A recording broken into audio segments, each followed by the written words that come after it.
Elizabeth Warren, thank you so much for coming out here.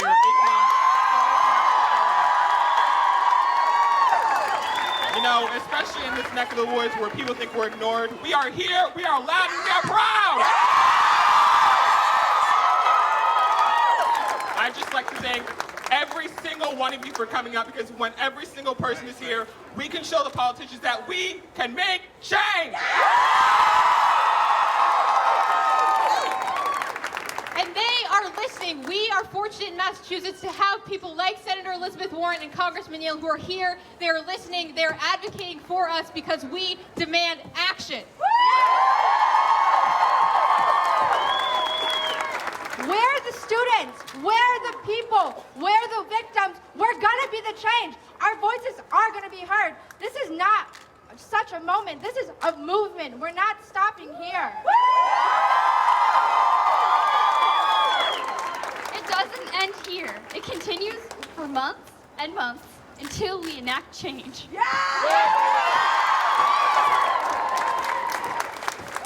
Let's hear from Liz.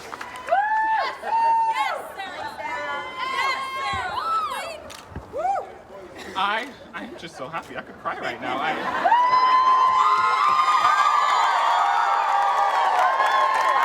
This all started with half a dozen of us just meeting in a small library in 16 acres, and look at us now!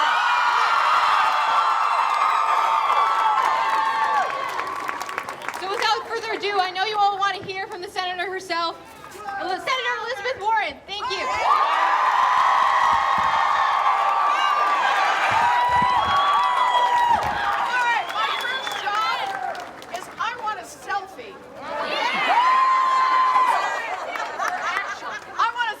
Springfield for action. You ready?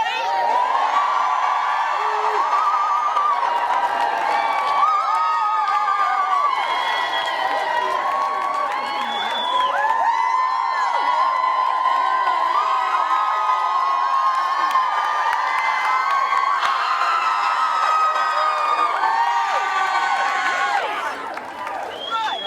Because we want to show the rest of America, we want to show the rest of the world the energy behind what is right. And what is right is that we pass sensible gun legislation. Now, I am glad to be here with you today and grateful for your organization. We have to remember why we are here. We are here today because kids are dying. They're dying in Parkland and in schools all across this country.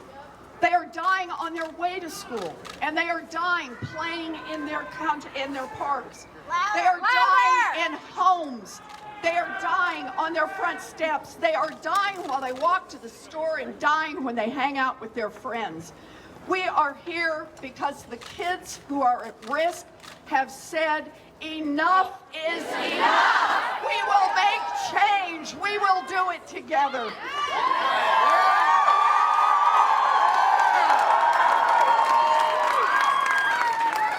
We shouldn't be here today.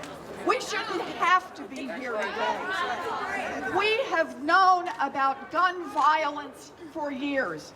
And for years, these hideous killings have gone on and on while Congress has done nothing. It's like Groundhog Day.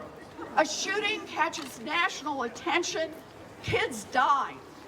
And Democrats call for common sense gun policies. The NRA weighs in, and the Republicans come to exactly one answer, a one-word answer: no. Nothing gets done, and the cycle repeats, and more kids die.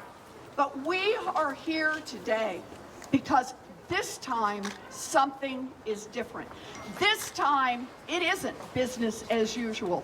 This time 15-year-olds and 16-year-olds and 17-year-olds are leading the charge. You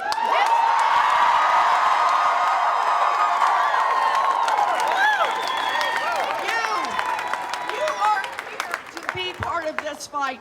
You are fighting back. You are demanding change. You are persisting. You will not give up.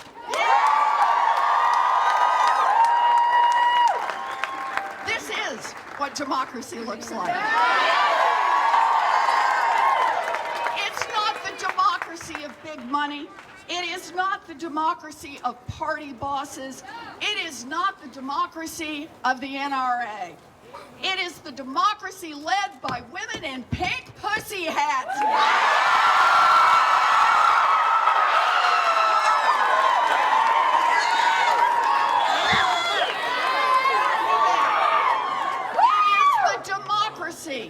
Of people who stormed airports all across this country to say, no, Donald Trump, you cannot ban Muslims in this country.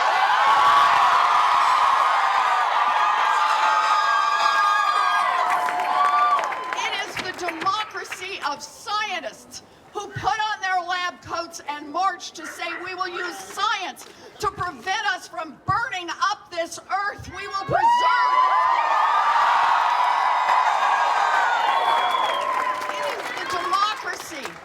of people with disabilities who stormed the halls of Congress to put a face on Medicaid and to fight for health care for It is the democracy led by dreamers who are as American as you and me. And it is the democracy led by all of you. So you may not be old enough to vote, but you have power. You have your voice, you have your energy, you have your determination. You are democracy. For way too long, Washington has worked great for those at the top. It has worked great for the NRA. Now it's time for Washington to work great for the people.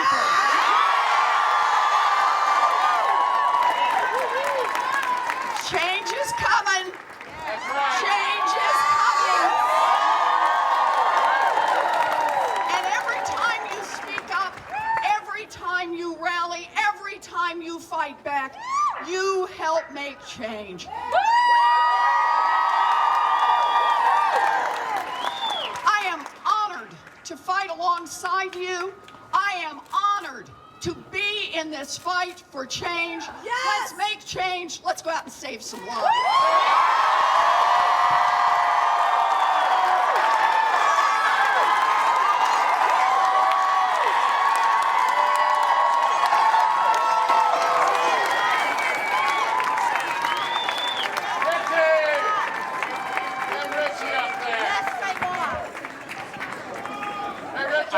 I need to say thank you so many times because this has blown every single expectation. And I am pumped, I am ready, I am engaged, and now to welcome our next speaker, Richie Neal. Let's start with a couple of basic ideas. When you kiss your child goodbye in the morning, when they're off to school, you expect them to come back in the afternoon. When you drop the child off or a grandchild off at school, you expect them to come back at the end of the school day.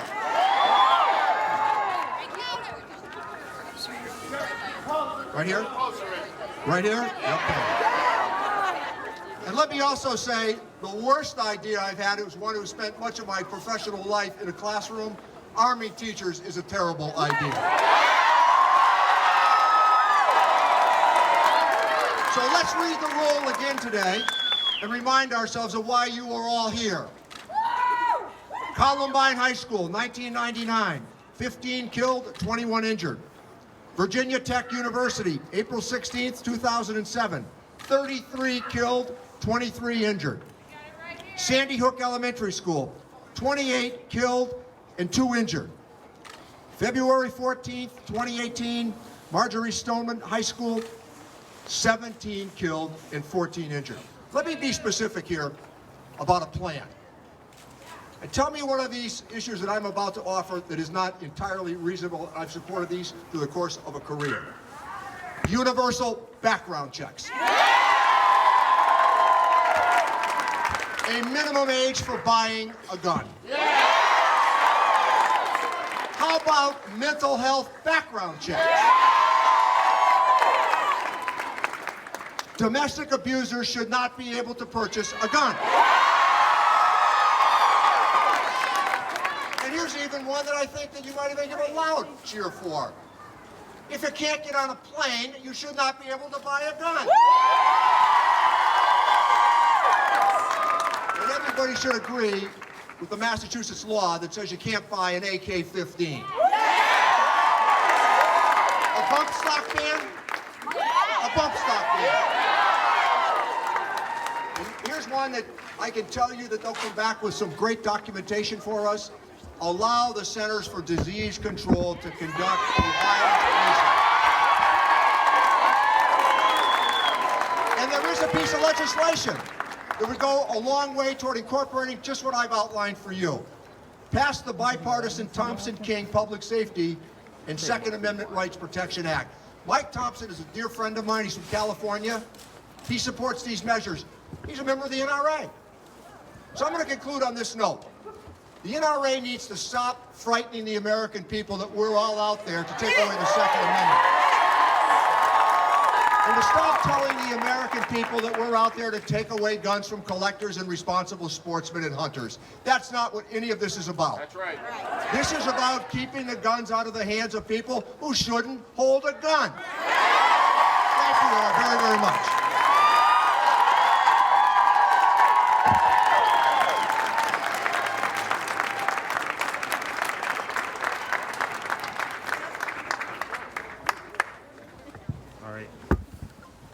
All right. Thank you, Richie Neal, for those wonderful statements. It's pretty refreshing to know that politicians are actually paying attention to you for once, you know? At least two of them, exactly. Now, better two than none. Well said. Now I'm going to introduce a student from Central. He's been one of our more active volunteers. He's been really helping us with this process. He was also featured in the Washington Post, so that's nice. Ladies and gentlemen, Hussein from Central.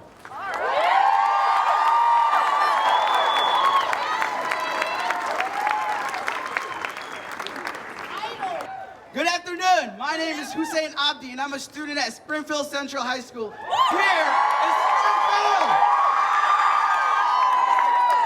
I'm also a leader with Pioneer Valley Projects. I would first like to thank all of you guys for coming here today to support this very powerful event. We are all here as one because we had enough of gun violence in all our communities. The tragedy in Parkland has brought national news once again on this issue. This is important and necessary. We will also need to talk about how gun violence affects cities like here in Springfield. We're standing today and taking action. Across the nation, students, teachers, parents, victims of gun violence, and politicians are all marching in hope of some type of change. And all of us being here today is just one step in addressing gun violence. I am very happy that our Senator Elizabeth Warren and our Congressman Mitchell Neal are here with us today to support us. Thank you for joining us today.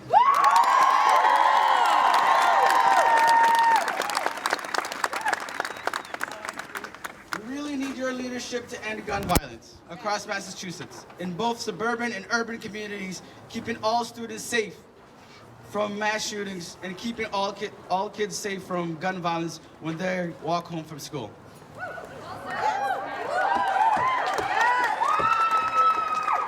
We can no longer tolerate thoughts and prayers. We expect actions, and as you can see today, we we are here across the country. We are taking action.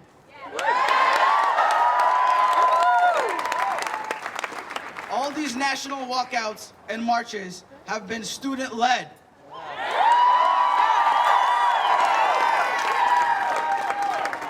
Us youth will continue to fight, including registering to vote and getting our friends to vote, and we'll make our choices based on, not on thoughts and prayers, but based on whether our elected officials will fight for policies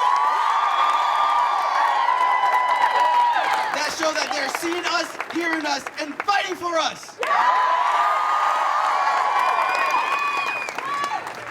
See, growing up in the city of sirens is not very ideal. I come home every day to make sure that my family is safe and hope that gun violence has not taken them away from me. And that is a very, very scary feeling to have. I live here in the city where gun violence is more of a daily reality. People here are desensitized to these shootings. And so our suburban neighbors, and sadly, they seem to expect them to happen here. Every single kid who gets shot here in Parkland, or in Chicago, in Agawam, or Springfield, is someone's kid, someone's friend. We need to see all of these young people. We need to grieve for all these young people. We need to fight for all these young people.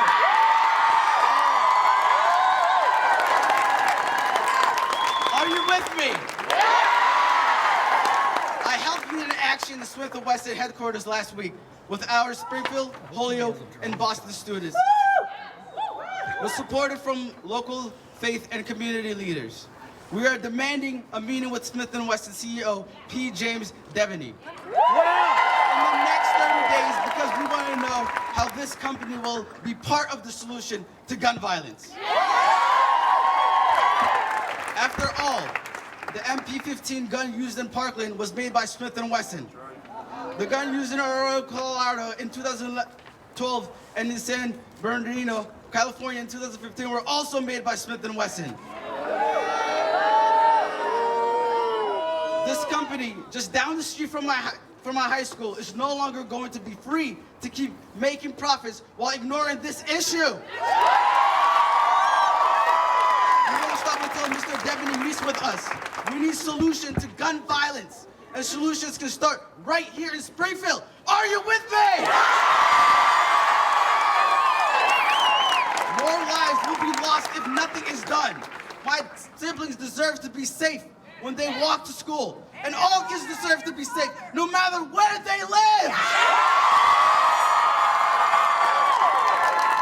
Smith & Wesson needs to see us, all of us, and know they can't hide from us. They need to do their part to make sure my siblings are safe, and community, and every community is safe from gun violence. Are you ready to take action? I am. Do you have my back? I have your back. Let's end this and let's take action now. Thank you, thank you, thank you.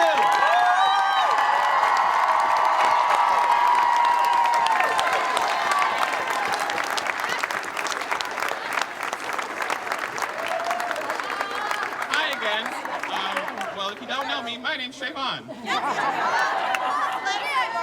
So, the next speaker that it seems that I'm very well known in this crowd.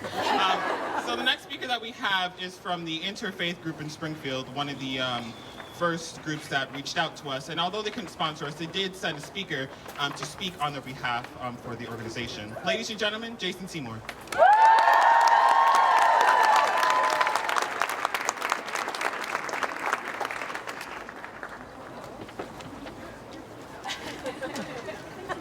I'm a preacher. They gave me a minute, so I had to write it down. Otherwise, I'd be here all week. I got it. How's that? Y'all hear me? So good afternoon, folks. I'm pleased to be here today, along with so many other people of good conscience. I'm Reverend Jason Seymour. I serve the Unitarian Universalist congregation here in Springfield.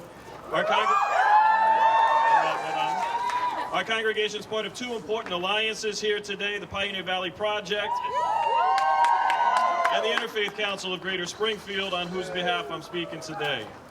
The Interfaith Council brings together clergy and congregations from every faith tradition to advance a shared vision of community grounded in peace, dialogue, and mutual respect. Many of us also serve as pastors, meaning we are called in close when babies are born, when life feels overwhelming, and when tragedies occur.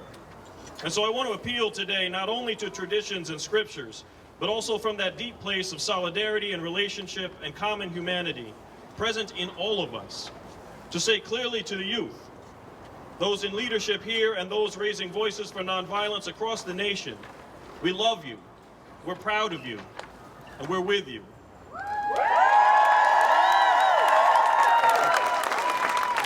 The good Reverend Dr. King, who was martyred 50 years ago this April 4th, reminded everyone, but especially his colleagues in the churches and mosques and temples, that our faith need be rooted not only in the past, but also in the future, in a shared future. In short, we are to serve not as taillights, but as headlights. And in so doing, we are to understand not only who commits terrible acts, but also what in society creates the conditions for those terrible acts to occur. We are to approach with tough minds and tender hearts what divides us still.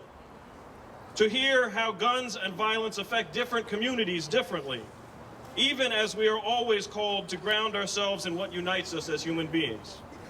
So I say to all today, but especially to my friends and colleagues in religious leadership, this is no time for us to be on the sidelines. Not now when our children are asking for our help. Not now when our youth cry out for nonviolence, which we of religious sensibility should know a thing or two about. So let us join together, inspired by our youth. Let us seek out new alliances across old divisions. And in so doing, let us bring new life to a new moral force here in Springfield and beyond, where common sense gun laws are just the beginning.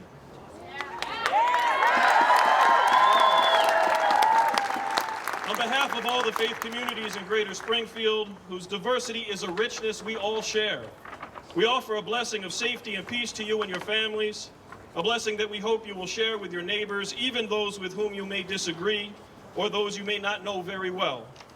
May peace preside in our homes and in our neighborhoods. May hope conquer fear in our hearts and in our schools. And may love, resolute and faithful, and I see it in all of your faces here today, indeed prevail. Amen and amen.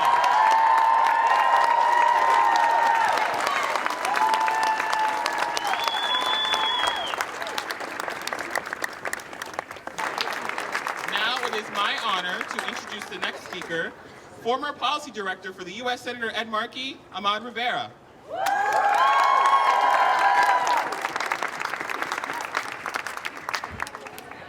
Can you hear me? Can you hear me? Great. Thank you so much for coming out here today. My name is Ahmad Rivera, but before I begin, and I will keep it short, I just want to make sure we thank all the elected officials that have shown up here today for committed to supporting all the amazing things that you all are doing. So, of course, a shout out to U.S. Senator Elizabeth Warren, who's a champion for us, Congressman Neal. We have Councilor Valentine from Holyoke. We have Councilor Gomez from Ward 1. We have Representative Gonzalez. We have Mayor Morse. We have Senator Welch. We are in an amazing place here in Massachusetts. Because of the leadership of people like these, we continue to make Massachusetts one of the safest gun violence states in the country. And while that is just the beginning, it is not the end. But I really want to take a moment to thank and recognize the strength and ambition of the young people who have brought us together for these powerful events. They're probably running around behind me right now, but people like Sarah, Trayvon, Amelia, China Lee, where are you, ladies and gentlemen? Okay, without them, we would not be here.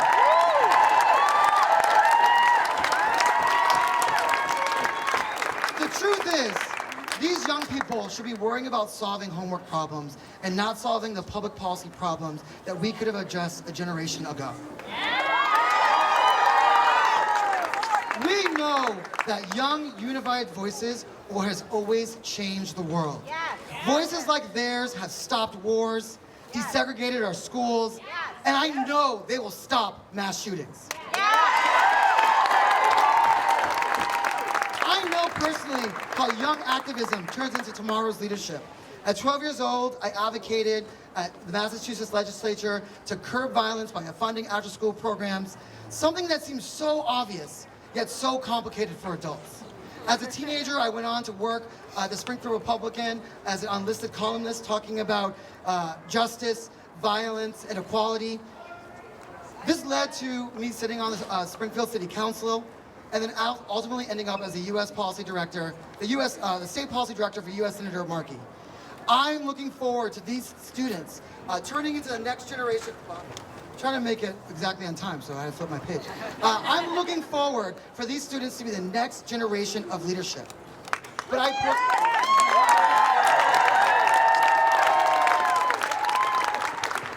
too am one of the people in a terrible club of families and friends that are victimized by gun violence and mass shootings.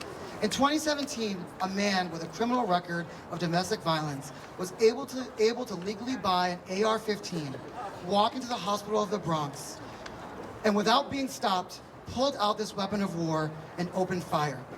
My dear friend Justin was gravely wounded. He is a medical resident and an immigrant from Canada. He was hit with a spray of bullets that ripped through his liver and his intestines, all while trying to save other fellow residents. And while he did survive, many other people did not make it to see the next day. Their families, their friends, their children. This man dedicated his life to saving people, but yet could not be saved from gun violence in one of the places that should be the safest in the world, a hospital. Dealing with him, I realized that day that I live in a country where there are no safe places. That no one is safe. Our schools are not safe, people are not safe in churches, and they're not even safe in dance clubs. Luckily, these students have already shown us that they're going to make more progress than we have made in generations in just a few short months.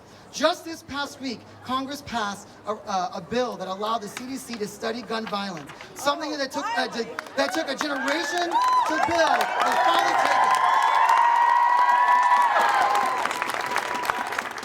These young people have shown us that the ripple effect of stepping boldly in the direction of our hopes can move mountains. In some cases, can even move Republicans. They are the light during our darkest times, our compass as we find our path, and the leaders in a fight we never thought we could win. So say it with me. When we fight, we win. When we fight, we win. When we fight, we win. My name is Ahmad Rivera. I've had enough, and I'm here to fight. Thank you. Ladies and gentlemen, Amelia Rivera. We're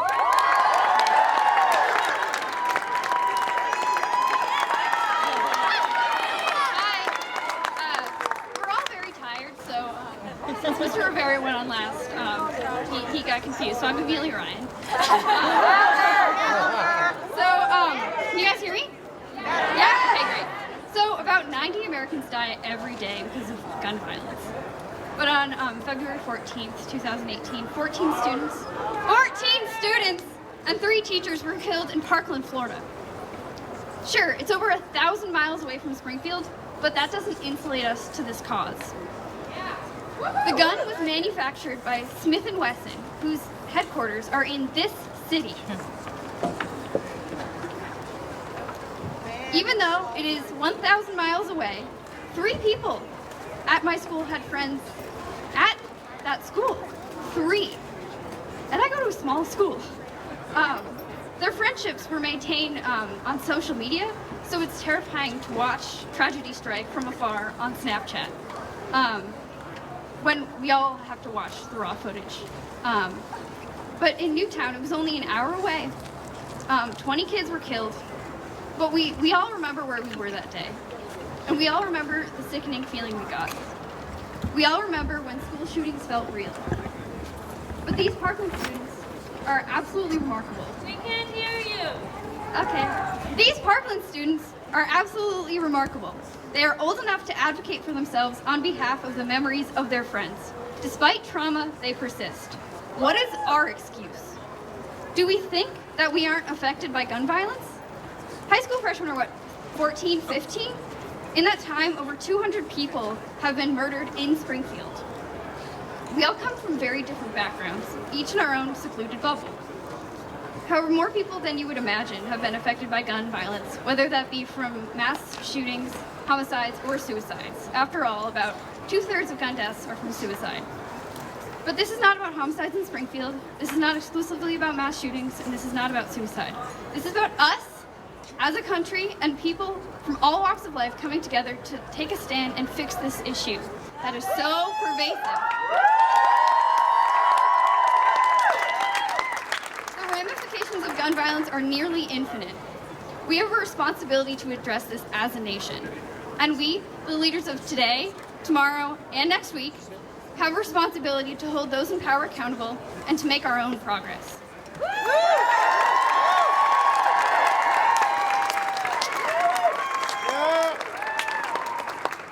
I'm back. Now to actually announce the proper person of our next speaker, another person of our executive team, Sarah Reyes.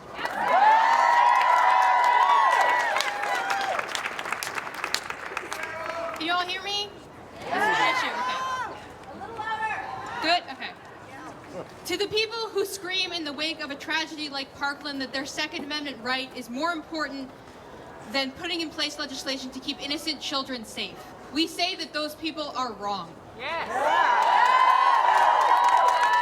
We say that protecting the lives of children from being stolen by a bullet is more important than anyone's hunting hobby. We say that keeping semi-automatic rifles out of our society is more important than having an AR-15 supposedly for home defense. We say that an assault weapon like the AR-15 is not for home defense, it is not for hunting, it is a weapon of war meant to mow down as many people as possible as quickly as possible. And beyond that, we say that the Second Amendment, the Constitution, does not protect the right to own a weapon of war like the AR-15. This amendment is not about a blanket right to own and use machines created to kill. It has been twisted beyond recognition, used to justify owning and using semi-automatic rifles that fire off hundreds of rounds per minute. That's right. Get rid of them. The Heller versus DC case in 2008 was the first time that the Second Amendment was defined by the Supreme Court as protecting the civilian right to own and use guns for self-defense rather than the right to form a militia. 10 years ago. It was only 10 years ago that the Supreme Court allowed the NRA to co-opt the amendment for their purposes.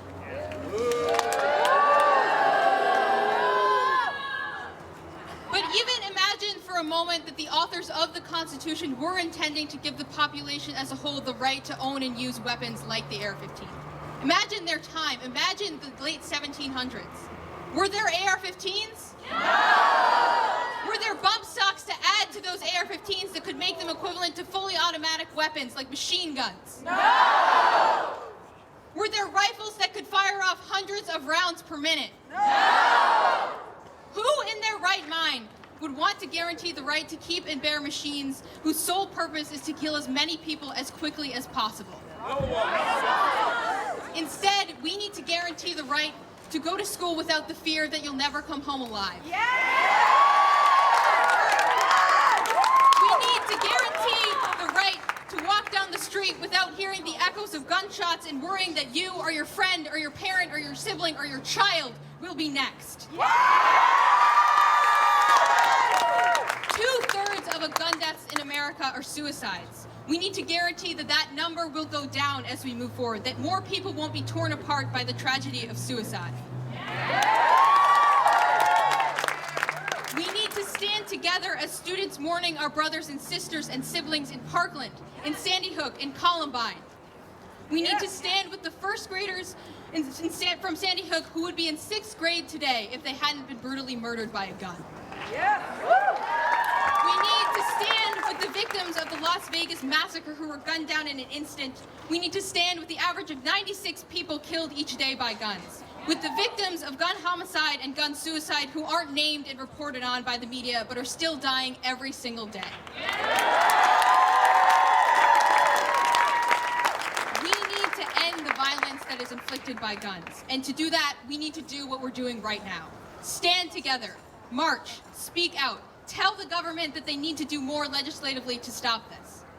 We need bans on assault weapons and bump stocks. We have to increase background checks and red flag legislation. We need to close loopholes that allow people to possess guns who never should. And we need to address the manufacturers of these killing machines. Corporations like Smith & Wesson, whose headquarters are 4 miles from where we stand at this very instant. They need to understand that their weapon killed 17 people in 6 minutes. Because they refuse to stop selling assault weapons to the public, and because they continue to fund the NRA in its fight to stop effective reform. But this is not about dividing America into us and them, because gun violence has affected people from all walks of life, and being a member of the NRA does not exempt anyone from the dangers of guns. Every single person needs to recognize, as you all here do, that this is about violence. Brutal, raw, naked violence, and it must be stopped. The United States is unique in its countless gun deaths. It is time to be unique in a way that doesn't depend on the deaths of thousands of innocents. It is time for change. We need gun reform, and we need it now.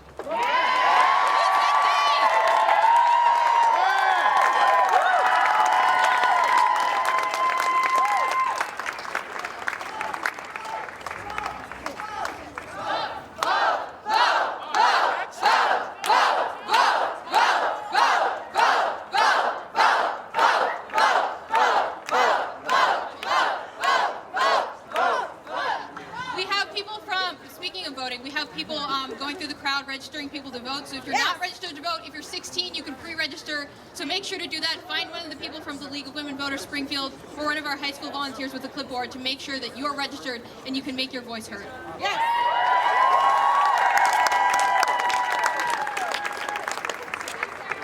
Okay, next we have a couple representatives from Moms Demand Action, another group that has been sponsoring us, helping us with all these small logistics that high school students can have possibly fathomed. We have Stephanie Strand and Joanna Lawless. Thank you. Thank you, everybody. My name's Joanna Lawless. I'm here from Moms Demand Action for Gun Sense in America, and we're hoping that you guys get involved with this too. Louder! Because the issue of gun violence in our country is in no way remote. 1/4 of the nearly 12 million guns manufactured in our country each year are made right here in Massachusetts. Our nation's first armory is down the street. The 13,000 annual homicides in this country are reflected in the exceptional violent crime rate here in Springfield. The idea of over 300 shootings in our schools in the last 5 years is terrifying. Yet it's no less horrific than the news of the 96 individuals shot to death in this country every day. Twice as many are injured. Many of them are children, and disproportionately the victims are people of color. Guns are used in the majority of domestic violence fatalities. We cannot pretend that we are safe from this. Nor can we imagine that we are fulfilling our responsibility to each other to keep our communities safe and to protect the most vulnerable among us. Those of us with Moms Demand Action for Gun Sense in America understand that we can and must do better. Whatever our political beliefs, we can agree that the rate of murders, suicides, and accidental shootings is unacceptable. We all want our communities, our families, and our schools to be safe. Our job at Moms is to make sure our leaders and legislators hear us when we say, we are your constituents. We are the majority. We have had enough.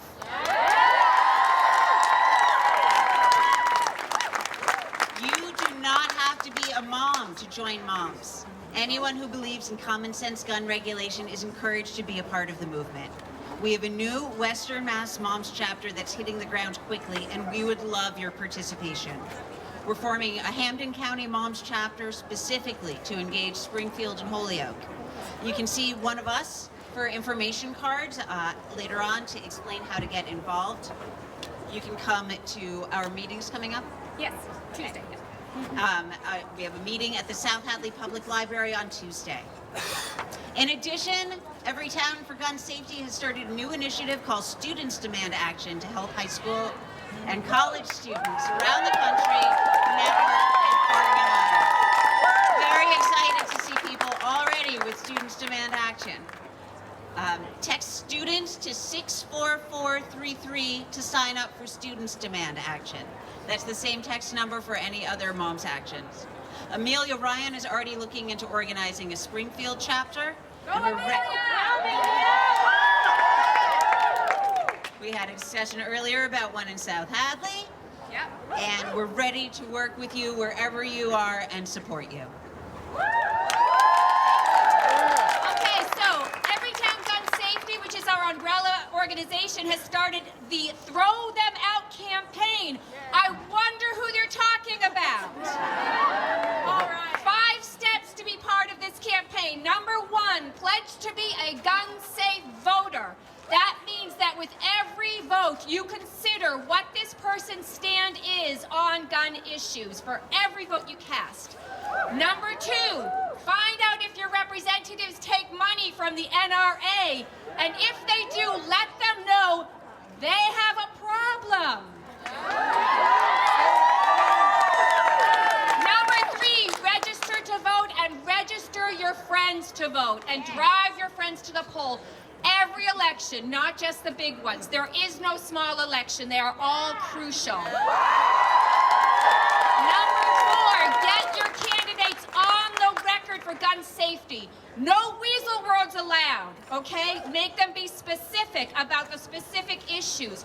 For example, there's a bill that's in committee that needs to be brought to the floor for the extreme risk protection order, which would allow someone who is ruled a danger to themselves or others, a judge could decide this person shouldn't have a gun. It's a temporary order that would take guns from people who are at risk. Find out where your representatives stand and let them know you are paying attention. Number 5, and this is for all you young people, but then I thought about it and I thought, wait a minute, this is for us old people too. Step up, run for office. And run the gun extremists out of city halls, out of the state houses, out of the U.S. Congress, and out of the White House. Please keep going. After the headlines fade, communities like Springfield are still going to be rocked by gun violence every day.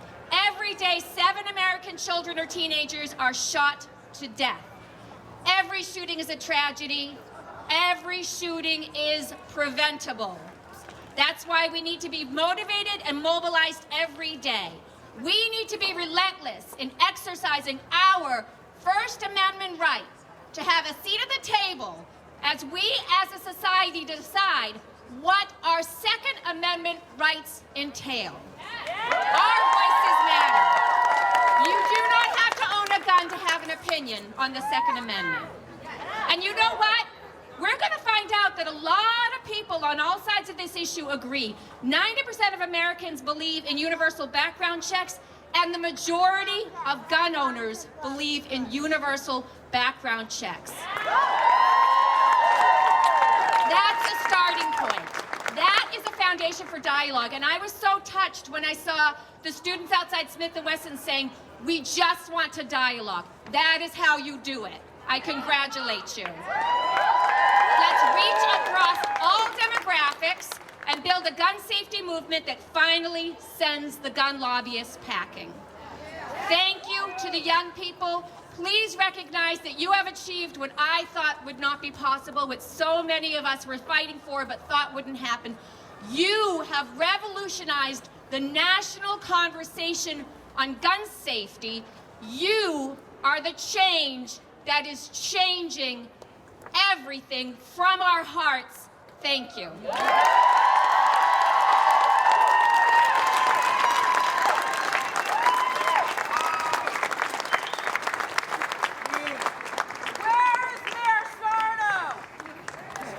I don't know, actually. question. Thank you for bringing that up, actually. Next, we have someone from the school committee in Springfield who will be talking about moreover safety in schools. When we first met her, me and China Lee, she not only almost immediately agreed to help sponsor us and speak us, but she was extremely helpful when it came to the process of handling financials, because high schoolers handling financials can be very difficult nowadays. Ladies and gentlemen, LaTonya Naylor.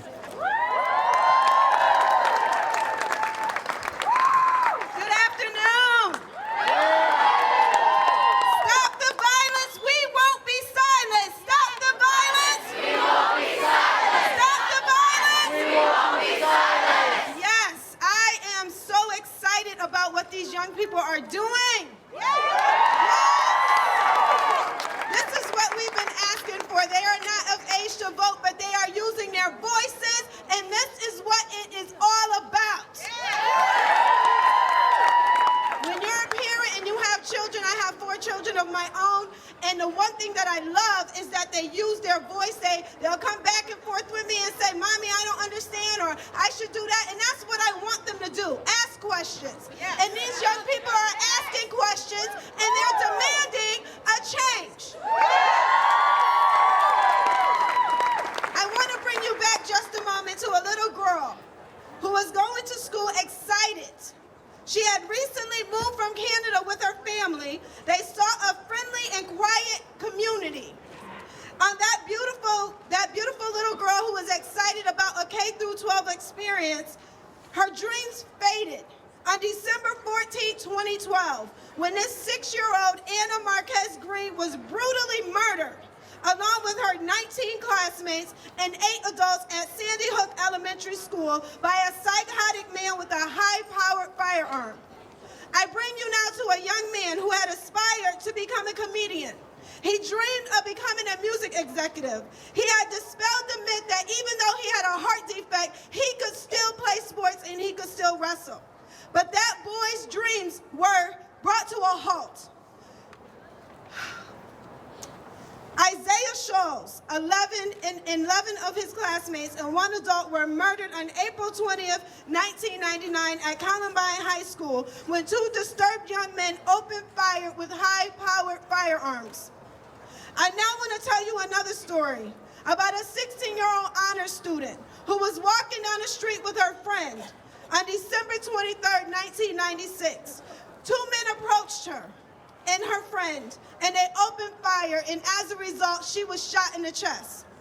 This young woman had a mind to want to go to college. She wanted to be the first in her family to make it to college, but her dreams could have been stopped on that night, but they weren't. That young girl is me.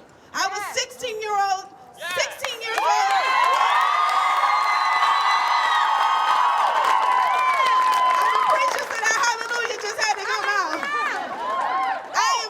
To God that he spared my life, but I was 16 years old when I was innocently walking down the street with a friend, coming from a studio, doing something positive, and 2 men came out of nowhere and gunned us down.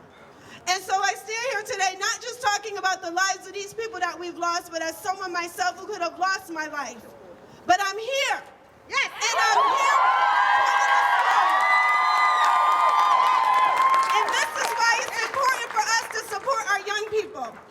Many people tell the story about people getting murdered by guns because they're in the wrong place at the wrong time. They're doing something that they shouldn't have done. They're hanging around the wrong people. But all the people that I just told you stories about were innocent people minding their business, doing something positive, and doing something they had a right to do. Get enrichment. And so I want to tell you something that most people probably are not aware of. The first recorded gun shooting happened on July 26, 1764 in Greencastle, Pennsylvania.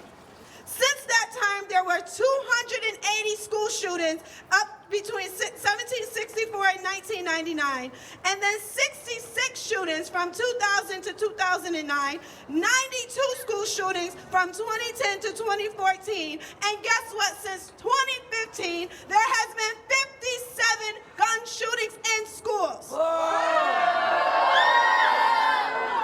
495 school shootings. I counted each and every one of them when I was doing my research, and in between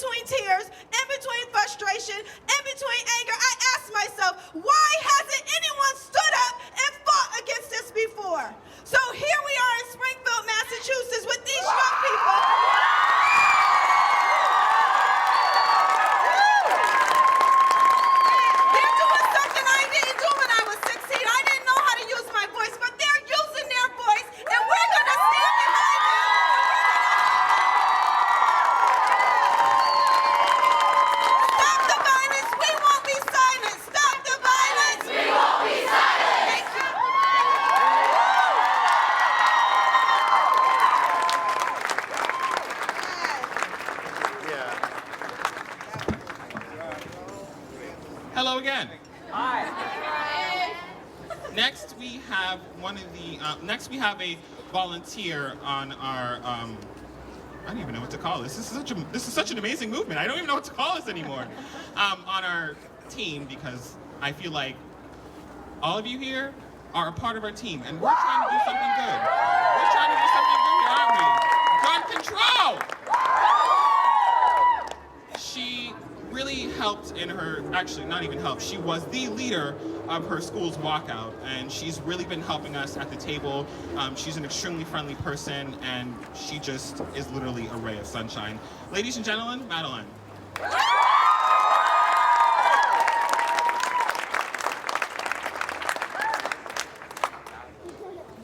Hi. Hi. How are you? Yes. All right. Angry. Yes, that too. Okay, so we've been talking a lot about school shootings today, and this is an important issue to be addressed in our country. Since 2013, there have been about 300 school shootings in the U.S., an average of about one a week. This is unacceptable and unbelievable. However, there are more sides to gun violence than just school shootings, and we need to be talking about them. Domestic violence, suicide, and other violent encounters are all heightened by the presence of a gun. The statistics I'm about to read to you come from everytown.org, an organization that uses the most comprehensive and up-to-date sources of data to measure America's unprecedented levels of gun violence. In an average month, 50 women are shot to death by intimate partners in the U.S., and more than half of all the women killed by intimate partners in the U.S. are killed with guns. When a gun is present in a situation of domestic violence, it increases the risk that the woman will be killed fivefold. America's gun homicide rate is more than 25 times the average of other high-income countries. The United States accounts for 46% of the population, but 82% of the gun deaths. 7 children and teens aged 19 and under are killed with guns in the U.S. on an average day. Nearly 2/3, 62% of firearm deaths in the U.S. are suicides. Of the 175,703 firearm deaths in the U.S. from 2012 to 2016, 62% were suicides. On an average day, 96 Americans are killed with guns, and background checks are an essential component of America's efforts to keep guns from criminals. Since their inception, they have blocked over 3 million gun sales to prohibited purchasers. And yet, anyone over 18 can still buy a gun online or at a gun show without having to pass a background check. So if we can see that background checks actively prevent prohibited people from gaining access to guns, why don't we require them everywhere? Why don't we make them more thorough? Why don't we raise the age limit to 21? Why does someone fresh out of high school or even still in high school need a firearm? Don't tell me it's for hunting. Don't tell me it's for protection. Nobody needs a military weapon to go hunting or protect themselves. 61.6% of gun deaths in America are suicides. People with mental health issues should be able to find resources that will help them easier than they can find and legally obtain a gun.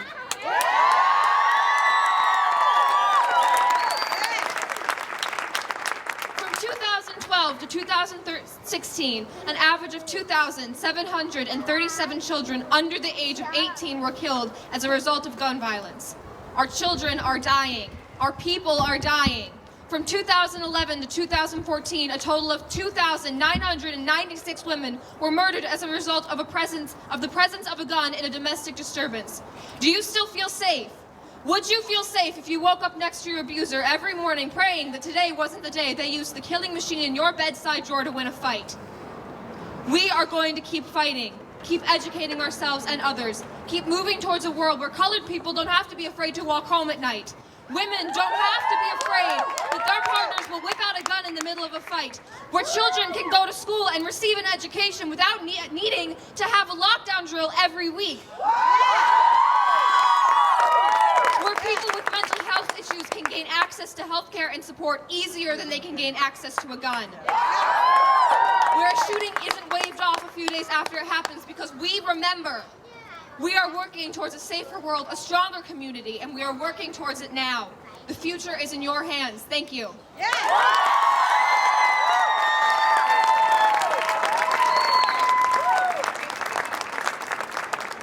Thank you, Madeline. This person person on our executive team is a part of the PR sub-branch, because we thought of sub-branches for our teams. And he's been really helping me communicate with the media and other people who honestly just wanted to come out. You know, they had a lot of questions. Have been monitoring the emails, the phone calls. And he's just been really helpful to myself and the 3 other members of the executive team. Ladies and gentlemen, Dominic Colangelo.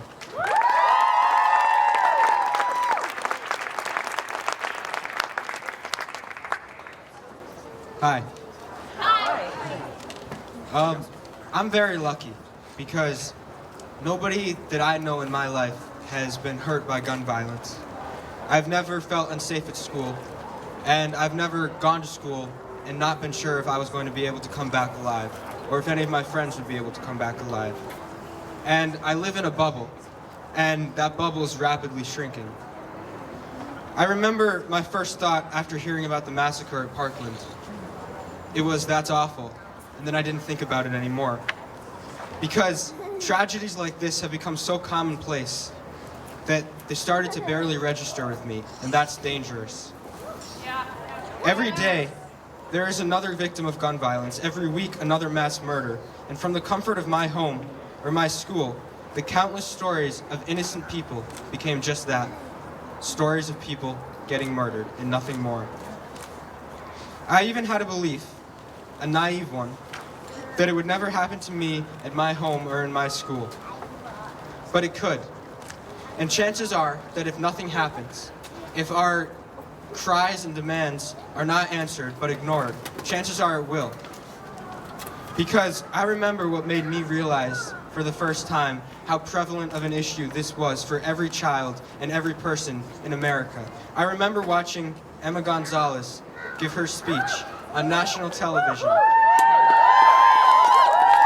She's only 1 year older than I am, and I watched her talk about the most horrific thing that I could imagine, and I watched her call for a change, and that made me realize that it can happen anywhere, and it can happen to anyone. But I'm still really fortunate, because my eyes have been open to this tragedy and this problem facing our country, and I can still go home and still joke around and laugh with all my friends. And I'm here today because I want to keep doing that. I want to keep laughing and joking with them. I don't want to wake up one morning and have that morning be the last that I can say all my friends are alive and haven't been victims of gun violence. I don't want today or tomorrow or the day after that or any day after that to be the day that one of my siblings gets shot at school. This should be not a dream that every person has, but a guarantee for every student. It should be a promise of security and safety. And right now it's not. But we can get there, and we can make it happen. We can make a change for common sense gun laws. We can feel safe at school, so that one day, when we send our own kids to school, we don't have to worry that they might not come home alive. And we won't stop fighting until we achieve these goals. Thank you.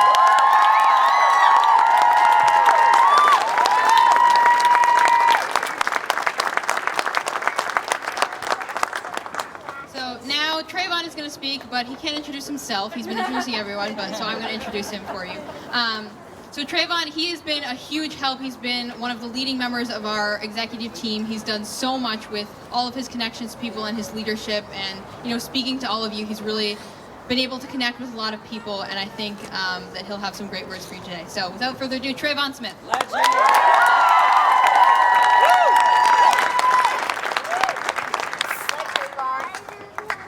I feel nervous, I don't know why. 3 days ago, restrictions on CDC on gun violence was lifted, opening the door for government-sponsored research. After a little over 2 decades of fighting to research this epidemic affecting America, the CDC has been unleashed to gather quantitative data on how gun violence affects the average American. 3 days ago. Let me tell you what happened 3 days ago. 3 days ago, an armed policeman was at my school reeling from a school shooter threat the day before. 3 days ago, Jalen Wiley was put on life support as a result of being shot in the head at Great Mills High School in Southern Maryland the day before. And on the 22nd, that light, that innocent, hopeful, courageous, inspiring, brave, loving light died at 11:34 p.m., surrounded by all the love in the world. Sudden, loud noises has now a negative connotation of gunfire in schools. Students are now quietly plotting ways to escape classes in schools. Students are trying ways to survive in school. There have been 306 school shootings since 2013, and that number alone seems to fall on completely deaf ears. The fact that I can't remember the last time my school had any sort of lockdown drill, but I can remember the last time my school received a bomb threat is disgraceful. I've heard all these facetious arguments to counter gun control in America because people are somehow against making guns harder to get into the hands of people, bad people. Distract us. They say, you don't know the Constitution. I take AP Government. I study the Constitution.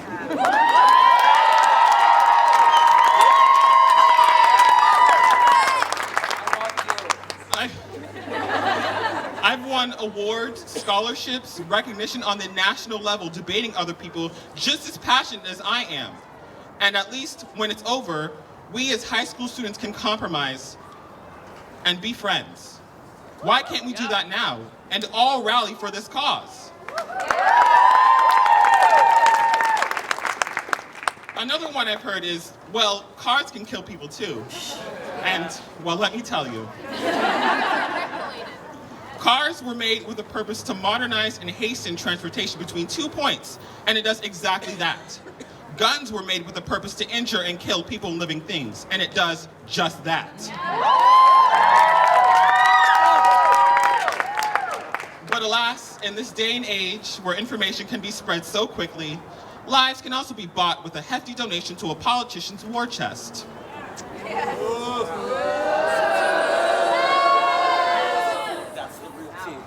I applaud every single one of you for coming out today.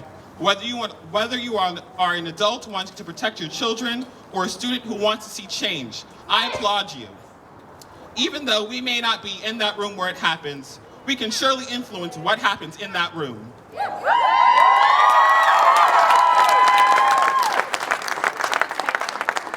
That was a Hamilton reference.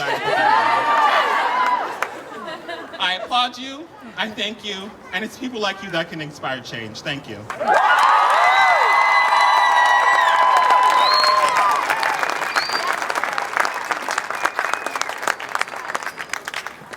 And now to honor the lives that were lost at Parkland, we will be having several moments of silence for the 17 students that were lost during the tragedy.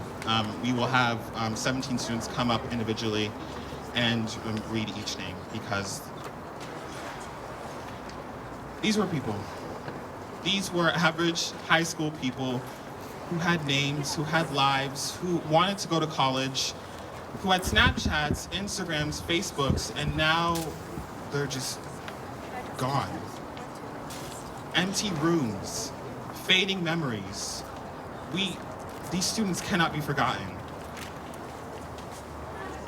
If they were alive today, I would hope that they would thank us for this. Because we need to fight on their behalf. Because people can't fight when they're dead, so we need to fight for them. Thank you.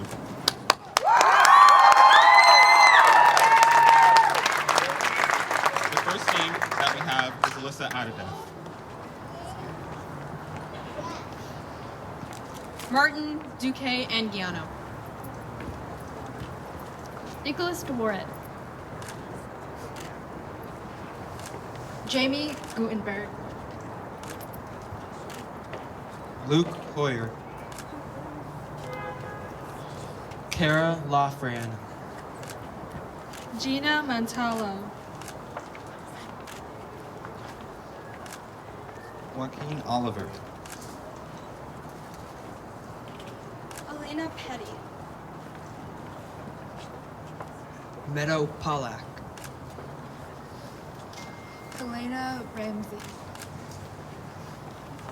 Alex Scotcher. Carmen Schnatter. Peter Wang.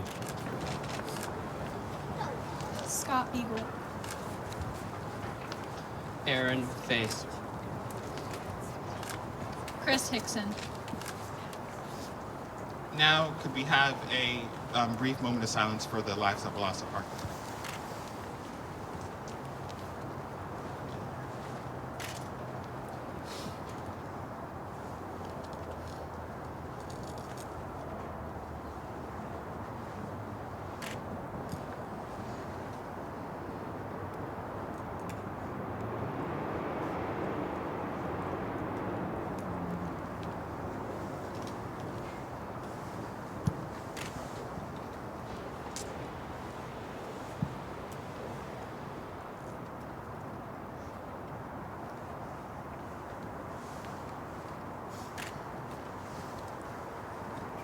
Thank you.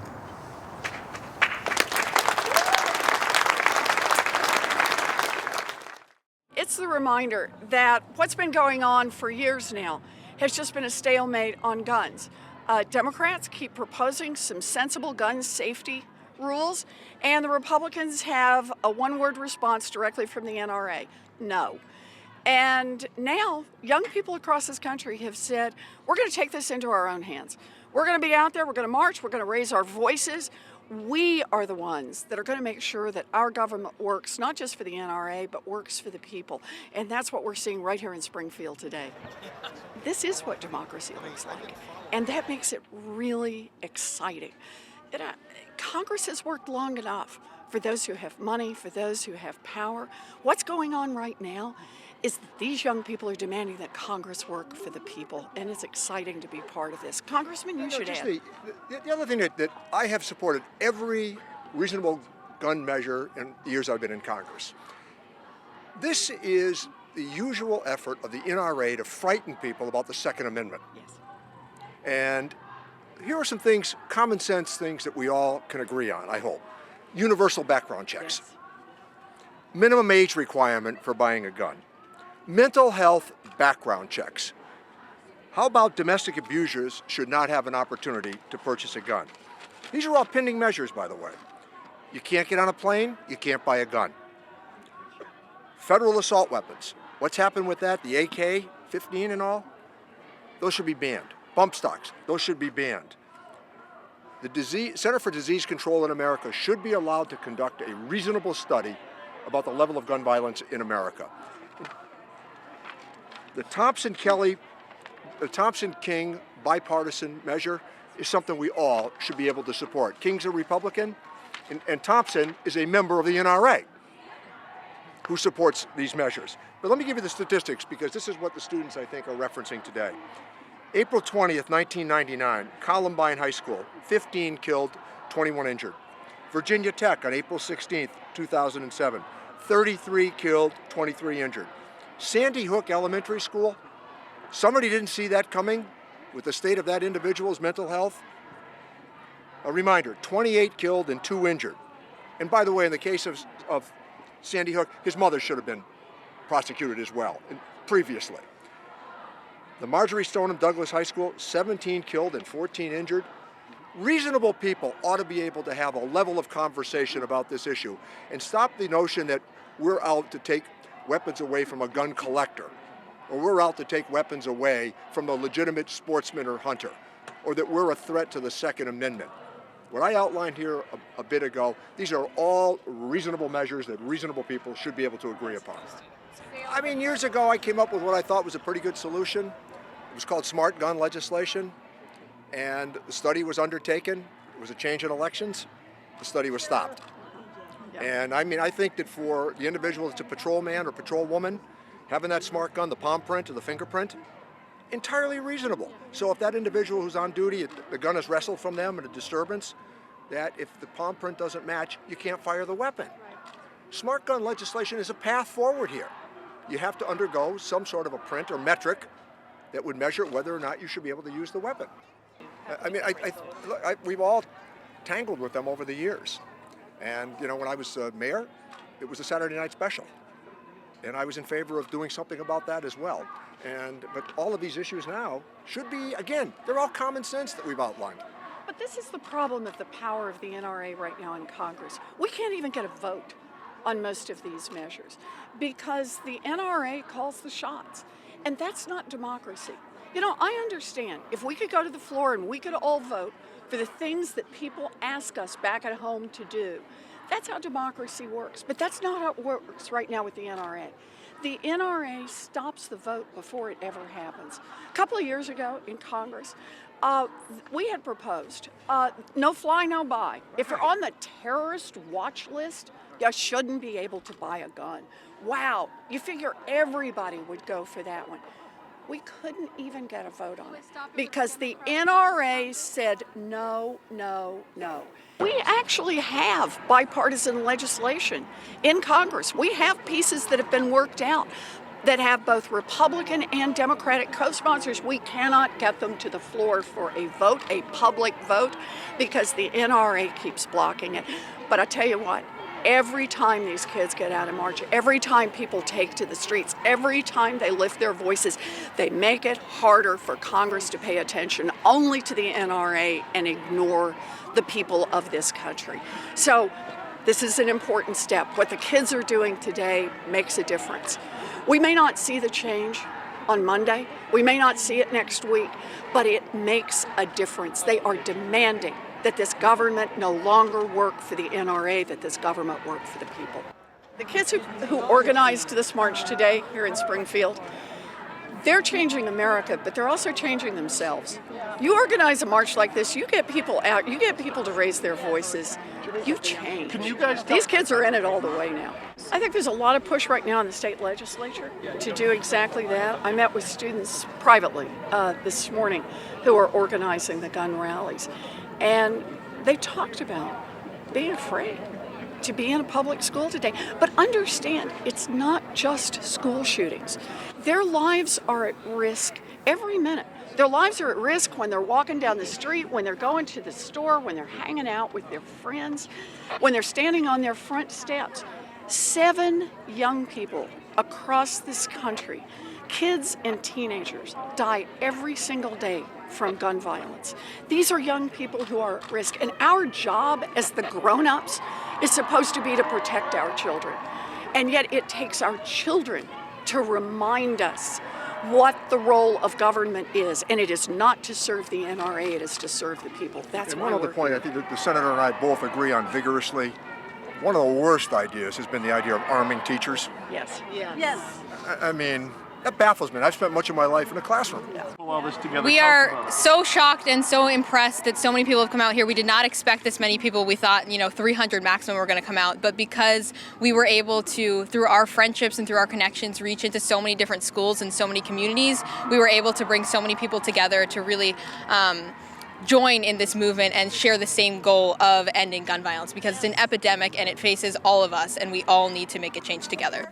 We're not going to give up. We're going to keep going. We're going to keep meeting, keep marching. This is only the beginning. We're going to take this multitude of interest, and we're not going to stop here. Change is going to start now, and it's not this one march thing. It's going to go through legislation. Our voices are going to be heard, and we're going to make sure of that. We already have meetings set up, for next week, and to keep going to make sure that we harness this energy and that people continue raising their voices, continue talking to the representatives and talking to the people in the NRA and at Smith & Wesson to take responsibility. And this march started so simply. We started with a meeting in the library, and it's expanded into this, and we're going to continue with meetings in libraries all over the state, all over the country. This is not a moment, this is a movement. Absolutely. All right. All right. Thank you.